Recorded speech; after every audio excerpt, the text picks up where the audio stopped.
Mateus 26, verso 36 em diante. Em seguida, foi Jesus com eles a um lugar chamado Getsêmani, e disse a seus discípulos: assentai-vos aqui, e enquanto eu vou ali orar. E levando consigo a Pedro e aos 2 filhos de Zebedeu, começou a entristecer-se e a angustiar-se. Então lhes disse: a minha alma está profundamente triste até a morte. Ficai aqui e vigiai comigo. Adiantando-se um pouco, prostrou-se sobre o seu rosto e orando, dizendo: meu Pai, se possível, passe de mim este cálice. Todavia, não seja como eu quero, e sim como tu queres. E voltando para os discípulos, achou-os dormindo. E disse a Pedro: então, nem uma hora pudestes vós vigiar comigo? Vigiai e orai, para que não entreis em tentação. O espírito, na verdade, está pronto, mas a carne é fraca. Tornando a retirar-se, orou de novo, dizendo: meu Pai, se não é possível passar de mim este cálice sem que eu o beba, faça-se a tua vontade. E voltando, achou-os outra vez dormindo, porque os seus olhos estavam pesados. Deixando-os novamente, foi orar pela 3ª vez, repetindo as mesmas palavras. Então voltou para os discípulos e lhes disse: ainda dormis e repousais? Eis que é chegada a hora, e o Filho do Homem está sendo entregue nas mãos de pecadores. Levantai-vos, vamos, eis que o traidor se aproxima. Vamos orar pedindo a bênção, a direção de Deus para a mensagem dessa noite. Senhor, nós te louvamos pela tua palavra, que é um guia, Senhor. É luz, é lâmpada para os nossos pés, para os nossos caminhos. É alimento para a nossa alma. E que nessa noite, Senhor, a tua palavra venha ao encontro, Senhor, de cada um de nós, ao encontro das nossas necessidades, Senhor. E confrontando também aquilo que precisa ser trabalhado na nossa vida. Que a tua palavra, Senhor, possa operar no coração de cada um que está aqui essa noite, e também daqueles que nos acompanham pela internet ou irão assistir essa mensagem depois. Perdoa, Senhor, os nossos pecados. Abre o nosso entendimento. Vê se há em nós algum impedimento para ouvir a tua voz essa noite. E que, ó Deus, a tua voz seja ouvida por cada um de nós. É o que pedimos, oramos e agradecemos com perdão dos nossos pecados, para a tua honra e para a tua glória. Amém. Meus irmãos, nós vimos e estamos acompanhando aí nas mídias, eu imagino que quem acompanha a mídia social, essa semana mais um comediante famoso. Vocês já ouviram falar do Anderson Nunes? Eu acho que é um dos comediantes hoje mais famosos que trabalham com mídia social, fazem apresentações. E ele chegou a pedir ajuda para os seus seguidores na internet. E ele disse assim, algo muito interessante. Ele disse assim: já não sinto tanta vontade de viver. E abre o coração dele para os seus seguidores. Ele está enfrentando uma depressão. Nós já tivemos uns casos de comediantes que cometeram suicídio, né? E está proliferando muita acusação, né? Você precisa de Deus, porque a depressão é falta de Deus, né? É claro que o Anderson Nunes precisa buscar Deus, seria muito bom. E eu não posso julgar, não sei a vida dele, né? Mas isso revela para nós, principalmente no meio evangélico, uma ignorância muito grande com um assunto tão sério. E que eu já falei tantas vezes aqui na igreja, mas parece que é algo que a gente vai ter que falar o resto da vida, né? Porque é um tabu que a gente tem com essa questão. Então, se esse comediante se voltar para Deus, vai haver a cura imediata dessa enfermidade, dessa doença. E a gente sabe que não é assim. A gente sabe que não é assim porque cristãos sofrem também e passam por esse tipo de problema. A gente sabe que é assim porque não só cristãos, membros de igreja, mas líderes principalmente. Há um instituto, esses dias eu estava lendo, me chamou muita atenção, um instituto que fala sobre a probabilidade. Os pastores estão enfrentando, por exemplo, esse problema da depressão, me chamou muita atenção. O Instituto Schaeffer diz que 70% dos pastores lutam constantemente contra a depressão. 70%. É um número realmente assustador. E nós tivemos agora, no final do ano que passou, vários suicídios, né, de pastores, de líderes. E mesmo no meio protestante mais conservador, por exemplo, a Igreja Presbiteriana tem um centro de pós-graduação que é referência até fora do país, né? Vem gente estudar de longe, que é o Centro Presbiteriano Pós-Graduação Andrew Jumper. Fica lá em São Paulo, já fiz vários cursos lá com eles. E esse nome, Andrew Jumper, é uma homenagem a um pastor muito famoso, americano, que esteve aqui na inauguração, apoiou a organização desse centro de pós-graduação. E esse pastor sofria de depressão. E quando ele veio aqui, foi dado o nome para o centro de estudos, o nome dele, né? E é o risco que a gente dá quando a gente dá nome para alguém vivo, porque a gente não sabe o que vai acontecer na vida dele. E ele cometeu suicídio, né? Um líder de uma grande igreja nos Estados Unidos e vinha sofrendo com essa doença, e na época uma medicação que foi até tirada de circulação, porque várias pessoas que tomaram aquele remédio cometeram suicídio, dentre eles cristãos, e dentre eles um líder, pastor, que é nome até de instituto de teologia no Brasil, com referência internacional. Ele se trancou na garagem dele, ligou o carro e colocou um peso no acelerador, e o gás carbônico do carro fez ele adormecer e falecer. Uma morte sem dor. Então, aí a gente se questiona, e a coisa vai ficando mais complicada ainda quando a gente lê um texto como esse, em que não é nenhum ser humano comum, líder, ou membro de igreja, ou cristão, que pode passar por esse tipo de problema. Se você ler com calma esse texto, você vai ver que o nosso Senhor Jesus Cristo estava enfrentando um tipo de tristeza um pouco diferente. O texto sagrado nos diz que ele estava profundamente triste até a morte. O que é uma tristeza profunda que chega ao ponto de levá-lo, quem sabe, à beira da morte. Isso é depressão, gente. Aí a gente vai ficar mais chocado ainda. Então, nosso Senhor Jesus pode ter passado por isso. Gente, pera. Isso é algo que afeta o ser humano. E como eu venho pregando aqui há vários domingos, nós temos um probleminha com o nosso Senhor Jesus. Nós temos dificuldade de admitir o quão humano Jesus era. O problema é que Jesus não tinha pecado. Fora isso, ele tinha tudo que os seres humanos têm nessa vida. Jesus passou por todos os processos normais. Ele nasceu um bebê, ele precisou ser trocado, fralda, precisou ser levado no colo da mãe, amamentado, precisou aprender a andar, precisou aprender a falar. Ele passou por todo o processo, pré-adolescência, teve espinha, foi educado na época, como todas as crianças foram. Se tornou adulto, enfrentou os problemas de uma família problemática. A família dele era muito problemática. Ora, já falamos várias vezes aqui, Jesus cresceu num lar sem pai. Olha aí o problema. Tudo indica, segundo os estudos, que a gente estuda um pouquinho sobre a vida do nosso Senhor Jesus, que o nosso Senhor Jesus cresceu num lar sem pai. Porque muito provavelmente, a Bíblia fala, José o carpinteiro, de repente, não fala nada, Jesus o filho do carpinteiro, Jesus o filho do carpinteiro, aí agora, Jesus o carpinteiro, ele assume a carpintaria do pai. E o pai não aparece mais. Porque dos 12 anos até os 30, nada se fala de Jesus, já disse, repito, porque não havia nada para dizer acerca de Jesus que não fosse comum a todos daquela sociedade que ele convive. E Jesus, então, como qualquer ser humano, teve fome, sede, sono, cansaço.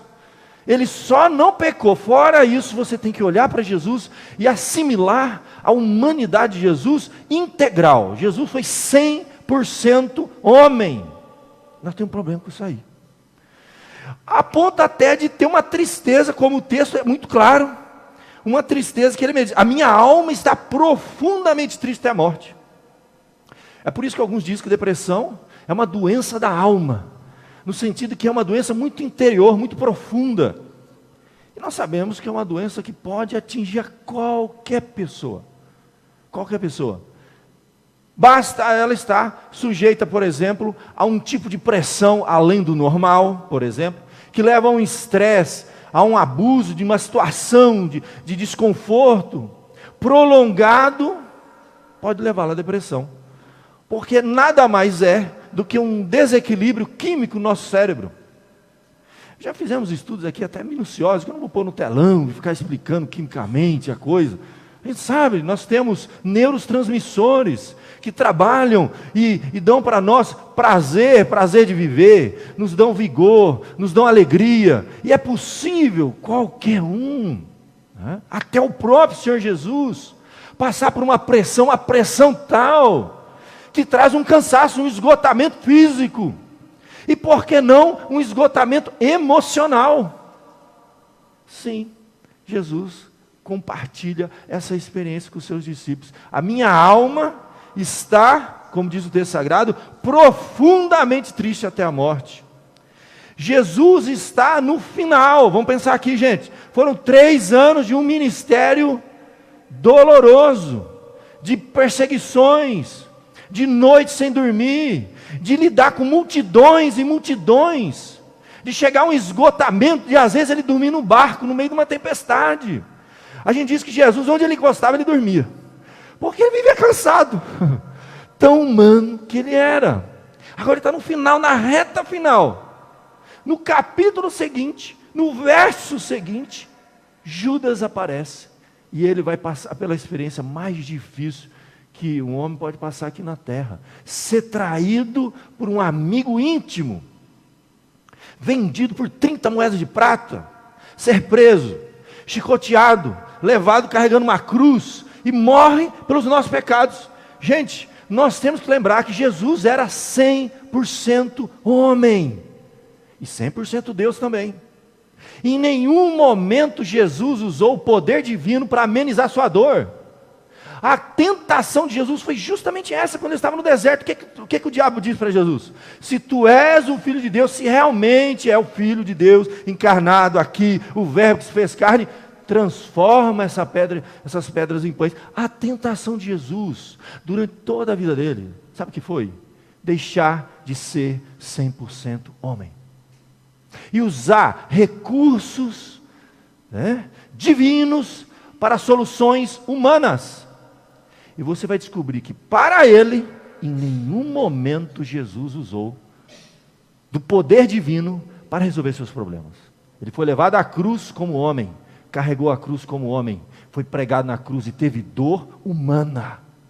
E durante os 3 anos, ele carregou toda aquela pressão, aquela carga emocional de quem estava prestes a morrer pelos pecados do mundo, daqueles que naturalmente iriam ser entregues para a salvação. Não vamos discutir por quem Jesus morreu, não morreu, o ponto não é esse, mas iria carregar o pecado do mundo, porque a Bíblia diz que Deus amou o mundo de tal maneira que deu seu Filho unigênito para que todo nele crê não pereça, mas tenha vida eterna. E ele estava ali no limiar, no ápice daquele momento, em que ele iria se desconectar de todas as pessoas que eram íntimas, que o amavam, ia ser entregue nas mãos de pessoas más, algozes, que iriam chicoteá-lo, torturá-lo até a morte. A Bíblia chega a dizer que Jesus, quando orava, gotas de sangue escorriam pelo seu rosto. E estudando um pouquinho sobre isso, um médico explica que isso é possível sim. Há um homem, um ser humano passar por isso. Tamanha pressão psicológica, emocional, espiritual que ele estava passando. Uma dor, um sofrimento interno indescritível, que chegou ali dos seus poros a gotejar sangue. Tamanha era a pressão que Jesus estava passando. Que é indescritível o que ele iria passar dali para frente. Ele tinha consciência disso. Pois além de todo o sofrimento humano, ele estava prestes a se colocar debaixo da ira de Deus. Debaixo da ira de Deus. A gente sabe que Jesus foi castigado, ele foi torturado, ele foi morto pelos nossos pecados. O castigo que nos traz a paz estava sobre ele. Jesus viveu as dores do inferno antecipadamente para nos livrar do inferno. Como homem. É isso que a gente precisa lembrar.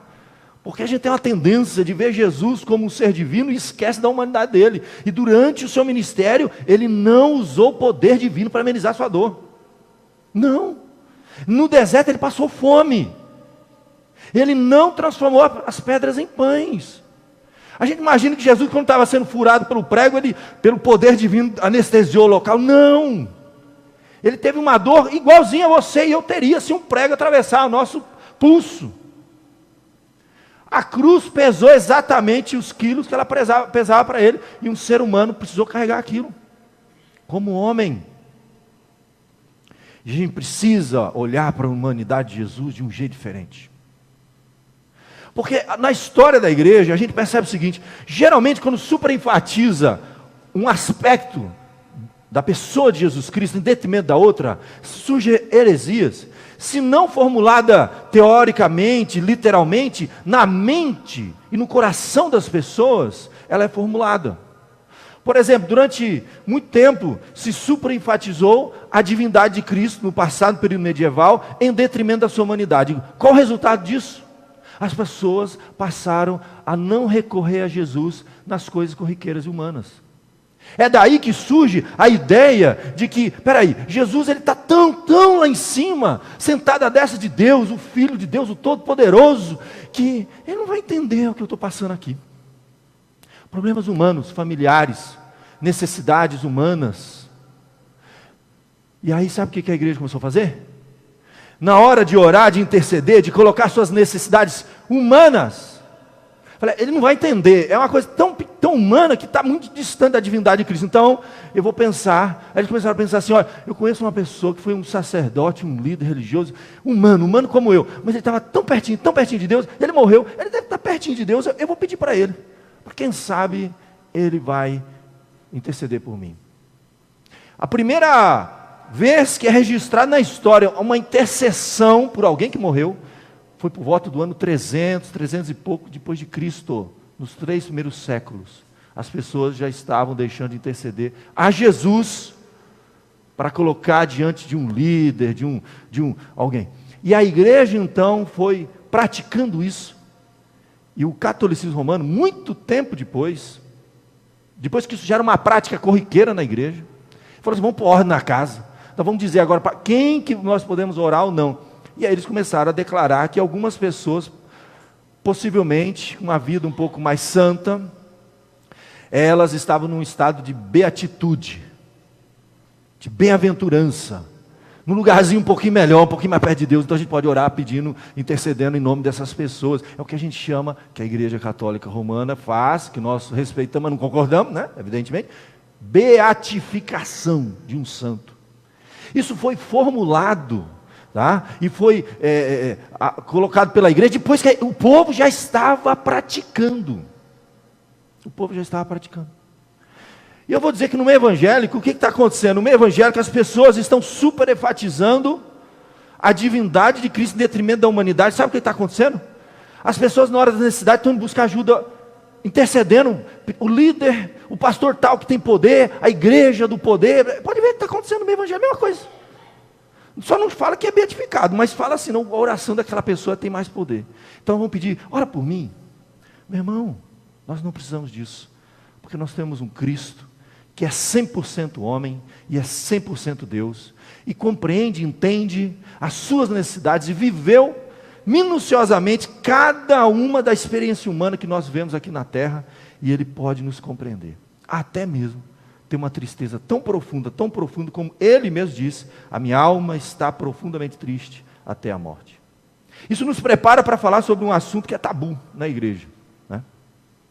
Essa questão dessa doença, essa enfermidade, que pode afetar o ser humano, depois de um período de estresse, de pressão, ou como alguns de estresse pós-traumático, alguma experiência dura e difícil, que vai afetar, desequilibrar quimicamente os neurotransmissores dentro aí do seu cérebro. É uma doença que tem que ser tratada com remédio muitas vezes, com terapia muitas vezes, tanto quanto você pode ter aí uma enfermidade, você pode ter uma febre, uma bactéria, e você tem que tratar com antibiótico.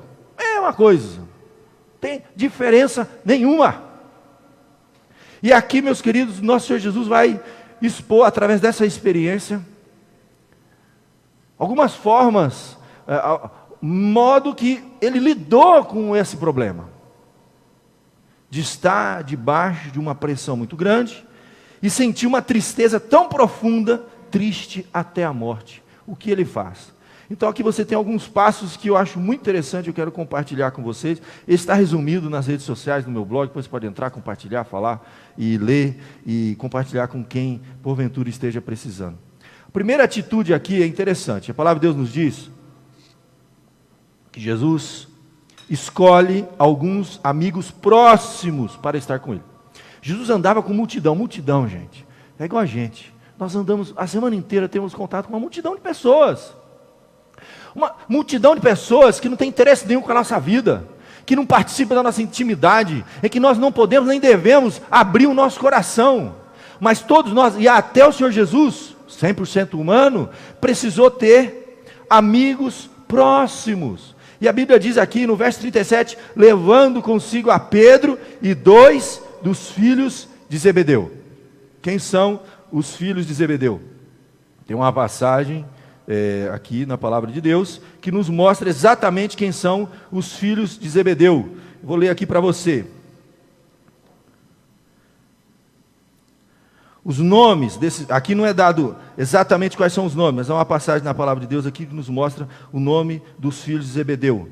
Tiago, filho de Zebedeu, e João, irmão de Tiago, os quais eram filhos de Zebedeu. Jesus chama 3 discípulos, tinha 12, tinha uma multidão, dessa multidão tinha 12 discípulos, desses 12 tinha 3 que Jesus chamou para uma experiência íntima, um momento importante na sua vida, para compartilhar do que ele estava vivendo.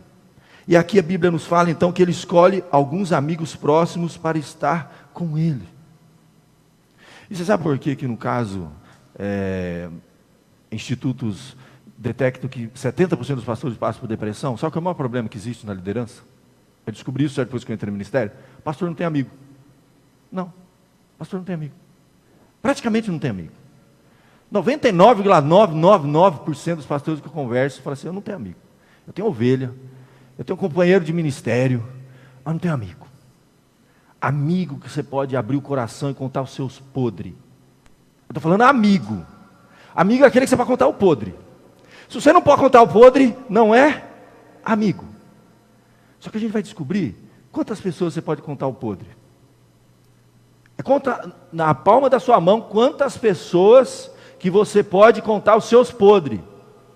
Esses são seus amigos. Aí vai descobrir que a gente tem pouco amigo. A gente só conta a parte boa e bonita. Então no ministério, o pastor nunca conta seus podres. Você vai numa reunião de líderes, é uma exaltação, cada um vai contar, minha igreja tem 500 membros, minha igreja tem isso, minha igreja tem aquilo, mas poucos falam, não, minha igreja está cheia de problema. Minha igreja é um problema. Estou sofrendo por causa disso, a gente não vê isso. Então faça uma análise na sua vida. Você quer saber que é amigo? Amigo é o seguinte, é aquele que você pode contar os seus podres e confiar mesmo. Quantos você tem na sua vida que você pode abrir o seu coração? E dizer que você está com raiva da sua esposa, que você tem que voltar a divorciar dela. Dizer que você não aguenta mais e abrir o coração e contar. Dizer para você que você está tentado a trair, que você tem no coração um desejo oculto, que você não sabe lidar com isso. Você tem coragem de contar isso para um amigo? Se tem um amigo que você pode abrir, segura, cara. Segura, porque esse é amigo. É raro, raríssimo. Na vida da gente, a gente vai descobrir que são poucos. Quem sabe 1, 2, e olha lá. Isso é amigo. Aqui Jesus estava expondo algo muito profundo. Primeiro ele vai chamar os seus amigos, depois ele tem uma atitude com eles. Ele abre a sua alma para eles. Amigo é aquele que nós podemos abrir a nossa alma e expor o que está lá dentro, sem medo, sem pudor. Jesus Cristo, Filho encarnado, Deus vivo, Criador do universo, chama 3 pessoas. Ele vai para um lugarzinho chamado Getsemane. E ele vai ali orar e se preparar para a situação, para a experiência mais difícil que ele ia passar na sua vida. O universo para esse momento que Jesus morre na cruz pelos nossos pecados. E ele se prepara com isso com 3 pessoas, amigos de verdade. E a Bíblia diz que levando consigo Pedro e 2 dos filhos de Zebedeu, ele abre a sua alma e ele vai contar o que está acontecendo. A gente tem que lembrar que Jesus não foi para a cruz sorrindo. Por quê? Porque ele era humano. E se Jesus, na hora da dor, desse risada, ele tinha algum problema mental. Ele tinha alguma coisa, um desequilíbrio. Ele foi com dor na alma, como homem, sofrendo. E a Bíblia diz que ele abre o coração e compartilha, que diz: a minha alma está profundamente triste. Não é um tipo de tristeza qualquer, não é uma tristeza passageira e corriqueira, é uma tristeza que vinha sendo, assim, de alguma forma, uma cratera que se abriu no interior de Cristo, porque ele sabia o que ele iria enfrentar. E algo que já vinha através de um esgotamento físico, emocional, como já disse, noite sem dormir, a pressão da demanda, atendendo multidões, sendo traído, tudo que Jesus passou, chegou no ápice. É agora.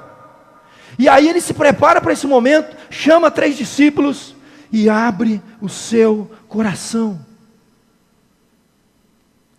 Nós precisamos encontrar amigos para abrir coração, gente. Para compartilhar a nossa alma, o que está lá dentro. O que as pessoas não veem exteriormente. O que nós não temos coragem de dizer para qualquer um. Amigos de verdade. E ali, meus queridos, além de dividir a sua experiência, abrir o seu coração, compartilhar, isso é muito importante. Se você tem um peso, se você tem algo que você carrega no seu coração, um sentimento de culpa, um remorso, uma pressão muito grande que você está passando na sua família, na sua casa, no seu trabalho, o conselho que o próprio Senhor Jesus, ele, sendo humano, fez a coisa certa. Ele compartilhou, mas não qualquer um, que o problema é esse.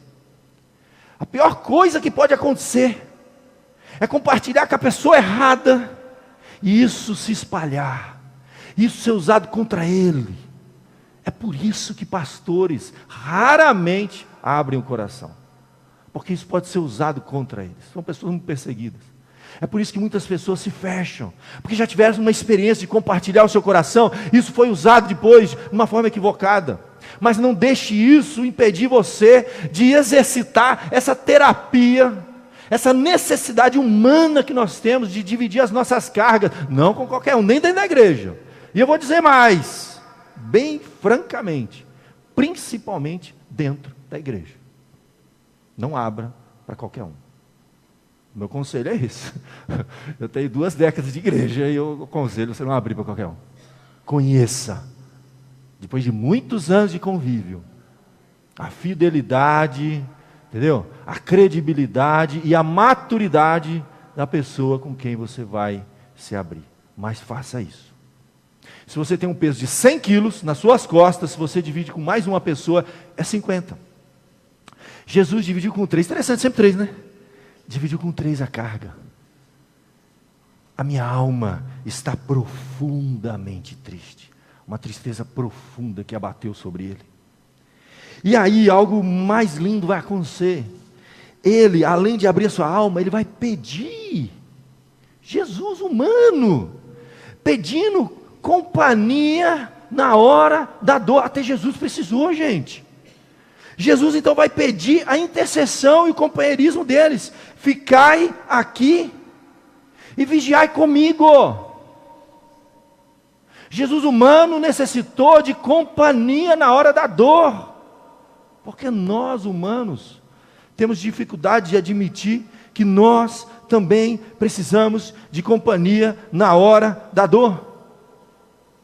E ele pede oração. Jesus pedindo oração, gente.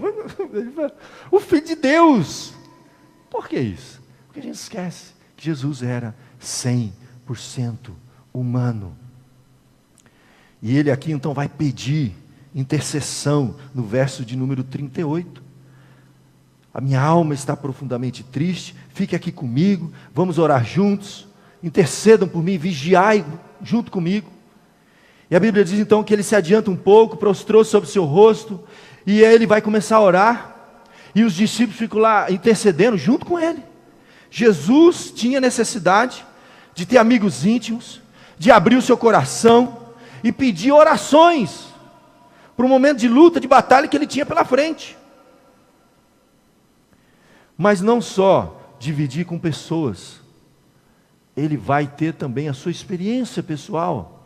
Porque esse é o problema, muitas vezes as pessoas pedem oração, pedem oração, pedem oração, e eu falo assim, escuta, e você está orando? Você já derramou diante de Deus essa sua angústia? Porque tem ansiedade, tem angústias que se nós não lançarmos diante de Deus, ela não sai do nosso coração. A Bíblia diz claramente, lançai diante dele a vossa ansiedade, porque ele tem que cuidar de vós. Derramai, a ideia é essa, é de derramar mesmo, é de lançar, é de tirar para fora, não só com amigos íntimos de confiança, mas com o próprio Deus e Pai. O próprio Senhor Jesus fez isso. E no verso 39 a Bíblia diz, meu Pai, na sua oração, se possível, passe de mim esse cálice, todavia, não seja feita a minha vontade, mas a tua. Se possível, passe de mim esse cálice. Meus queridos, como eu disse, uma tristeza profunda, dependendo do caso, precisa ser tratado com terapia, com remédio, tá? Mas isso não quer dizer que dividir a carga com pessoas que realmente podemos dividir a carga, e a própria oração não tem o seu efeito terapêutico. Tem sim. A oração tem um efeito poderoso, porque no momento da oração algo extraordinário acontece. Não é apenas a gente passar informação para Deus. A Bíblia diz que quando nós oramos, primeiro que a gente não sabe orar como convém. Você já prestou atenção nessa expressão que Paulo vai falar na carta aos Romanos? O que é? Não saber orar como convém. Nós não sabemos nem orar. Orar como convém, segundo a Bíblia, é pedir na medida certa. É como se você tivesse um copo de 200 ml e você pede 100, mas não é 200. Se você tem um copo de 200 ml, você pede meio litro. Não, é 200. Nós não sabemos pedir na medida certa. Nós não sabemos o que é melhor para nós. Então a palavra de Deus nos fala que o Espírito Santo intercede por nós com gemidos inexprimíveis. A hora da oração é um momento extraordinário, de uma experiência profunda, muito mais do que pedir e receber. É um momento de profunda comunhão com Deus. É um momento que o Espírito Santo age e opera em nós. Ele sonda o nosso coração, as nossas necessidades. E a Bíblia diz que Ele conhece o coração de Deus Pai, e Ele que faz essa conexão. É o Espírito Santo que faz essa conexão na hora da oração. Ainda bem. Porque nós estamos às vezes tão angustiados com problemas, e a gente não imagina e o que realmente é melhor para nós. E na hora da oração a gente fala até besteira. A gente pede coisas que não devia pedir. E a Bíblia fala que o Espírito Santo, ele olha e vê você orando. Você pede um monte de coisa, você derrama o seu coração, você está angustiado, você chora, você até briga com Deus. Quem nunca brigou com Deus em oração, porque nunca orou de verdade mesmo, né?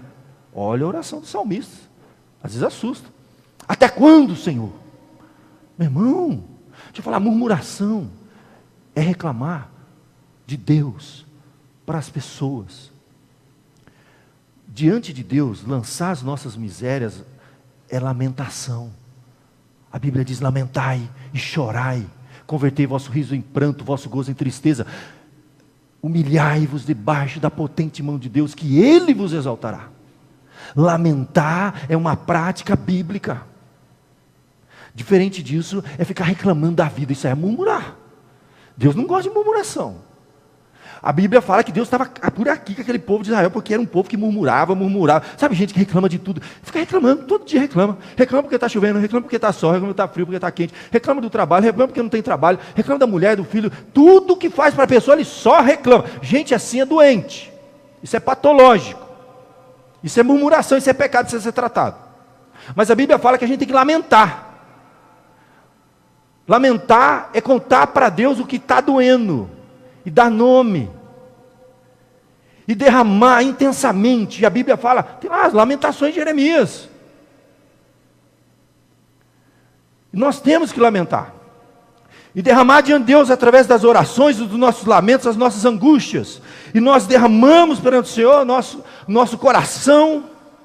E a Bíblia diz que nessa hora, sabe o que acontece? O Espírito Santo, ele pega, fala assim, ó, Deus Pai, Ele não sabe o que pede.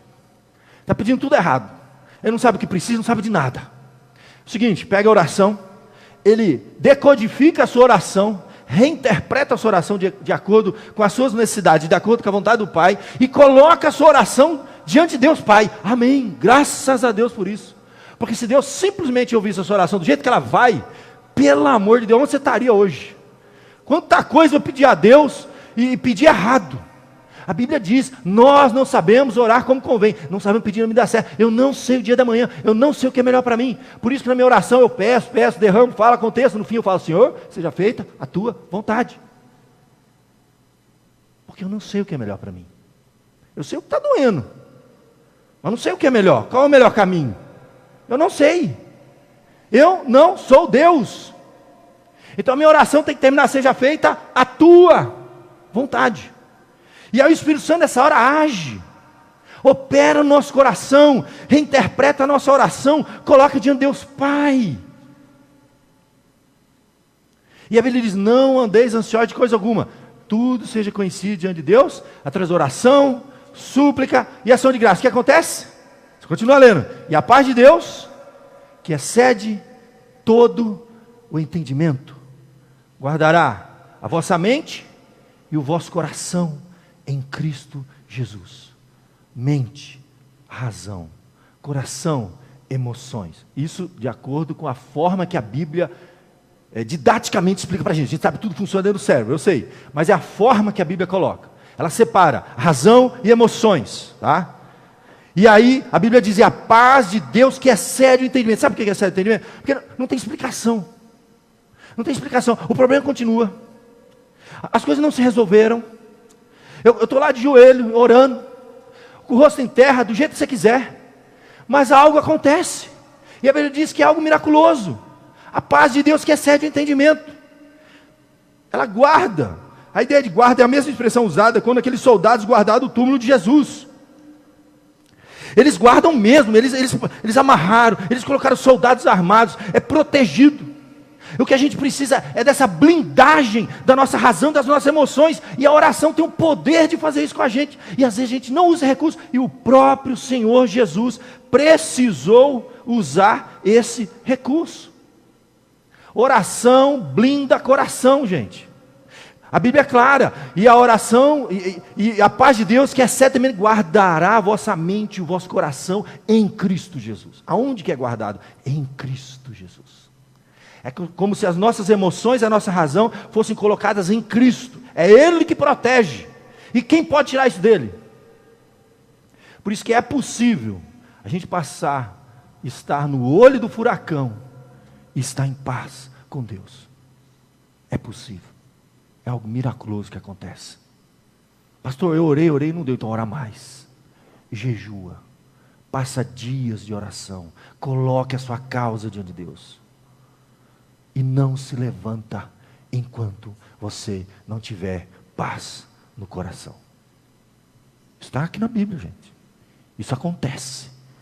Vai chegar uma hora, nem que você ouça não na oração, mas você vai ficar em paz.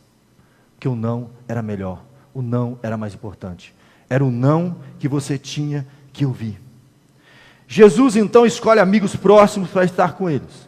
Jesus abre a sua alma e derrama o seu coração para eles. Jesus pede para que eles intercedam por ele. Jesus também agora vai interceder e colocar o seu coração diante de Deus Pai, porque ele era 100% homem, ele precisava fazer isso.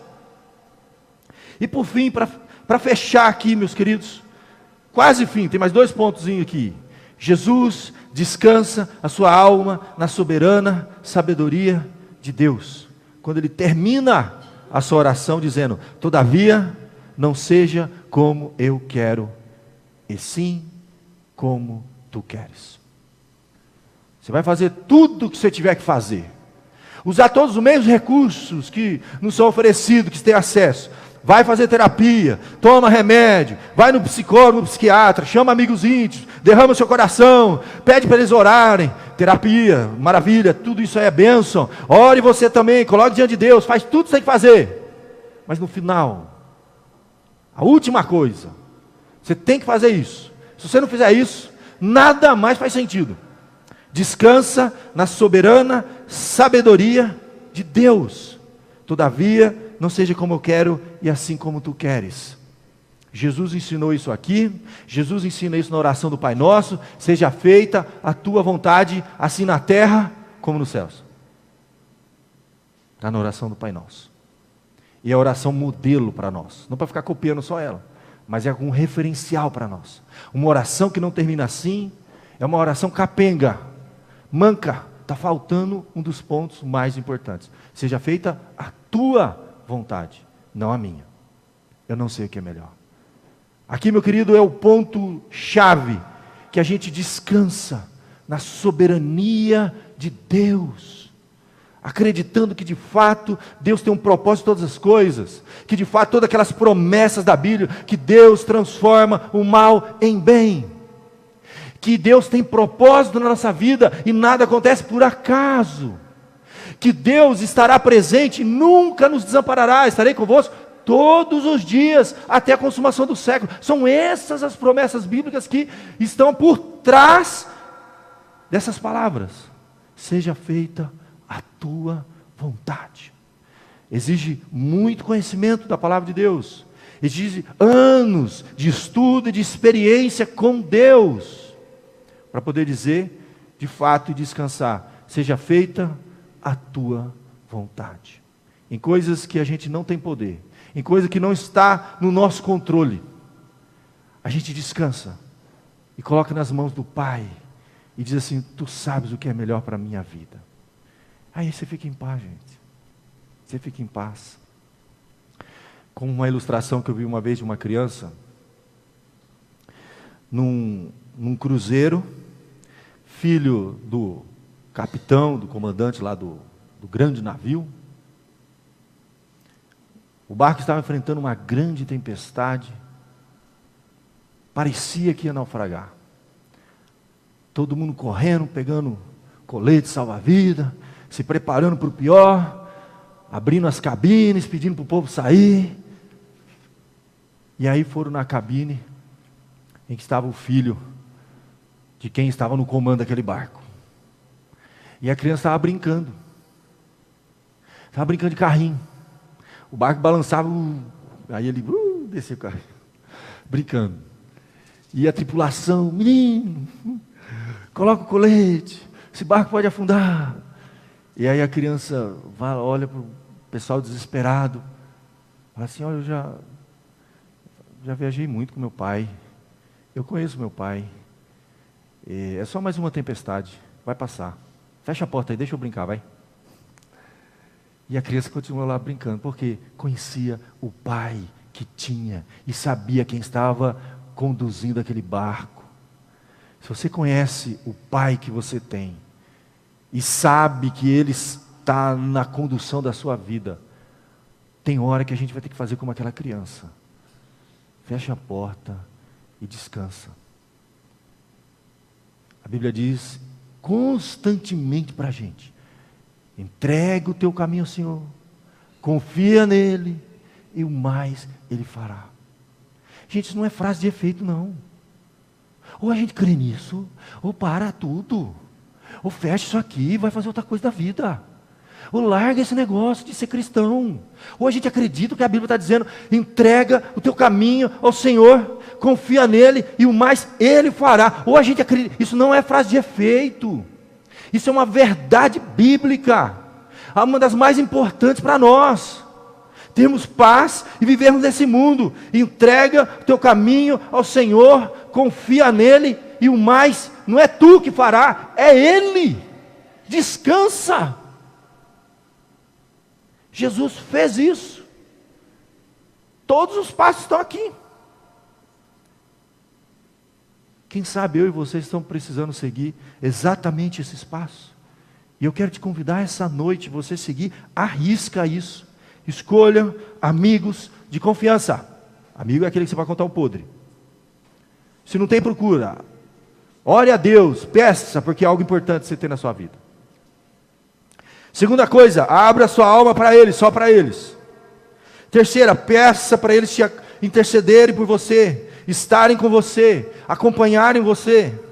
Derrame o seu coração perante Deus e por fim de tudo, descansa a sua alma na soberania do Pai. É isso que eu e você precisamos nessa vida. Então eu quero que agora a gente comece a fazer isso. Nós vamos fechar os nossos olhos e nós vamos seguir os passos que Cristo nos mostra, nos ensina na sua experiência. Domingo que vem nós vamos ver o desdobramento disso. Jesus é preso, morto, crucificado e teremos a ressurreição final. Hoje nós vamos parar por aqui. Vamos passar essa semana meditando nisso. Vamos na sexta-feira da paixão meditar um pouquinho nisso. Leia na sua casa o capítulo 26 de Mateus, leia o capítulo 27 de Mateus. E se prepare para domingo que vem, a gente contemplar o que de fato iria acontecer logo após essa experiência de Jesus. Vamos fechar os nossos olhos, vamos falar com o Pai enquanto o louvor vem à frente, e vamos encerrar aqui a nossa mensagem, derramando o nosso coração, como o próprio Senhor Jesus fez naquela noite.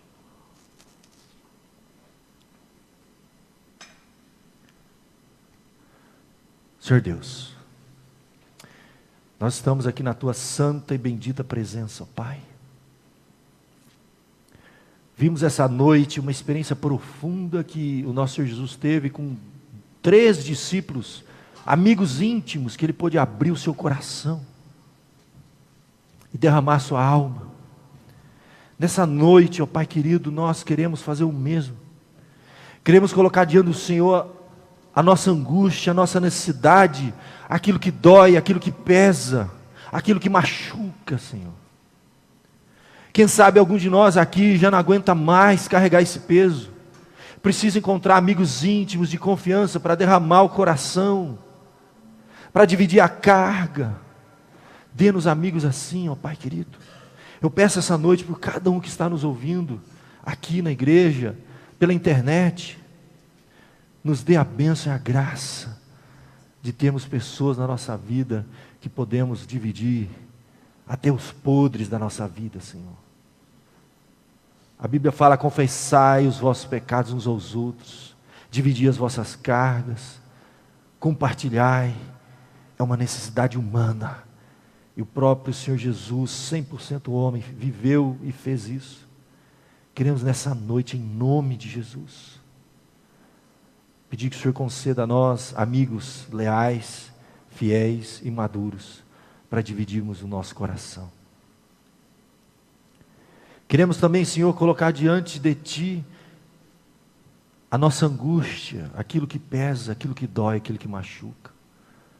Quer seja o pecado que cometemos, quer seja a preocupação que temos, aquilo que ocupa a nossa mente, o nosso coração. E queremos por fim, Senhor, descansar na Tua soberania. Seja feita a Tua vontade. Ensina-nos isso, Senhor. Ajuda-nos a viver de fato, literalmente, essas promessas, essas orientações.